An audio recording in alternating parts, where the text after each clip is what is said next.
Hey guys, David Patrick Green here, hackhollywood.com and hackbollywood.in.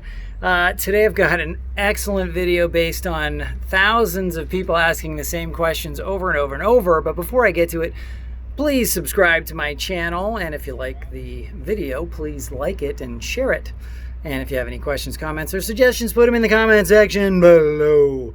Okay, so the very simple question that I'm going to be answering today is, how long should my demo reel be? Well, the answer is, it should be as short as you can possibly make it. Okay, it's not that you want them to watch the compilation of all of your works.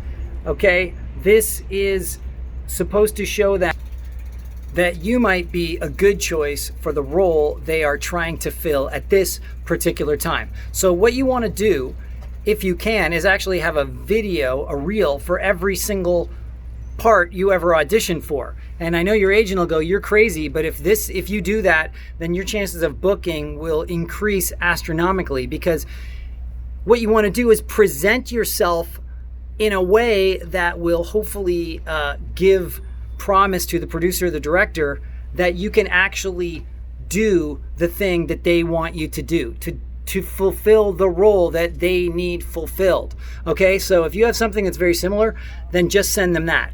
If you have a couple of things that are similar, like maybe one a little bit on this side of it and one a little bit on that side of it, send them that. But that's all they need to see, because look, for crying out loud, why would you even need to send them a reel at all when you could just send them the audition, which will show them what you are like doing the actual role they are filling. Okay, so you want to make it as short as you can with the most similar material you have to the part that you believe they are trying to fill. And that's it.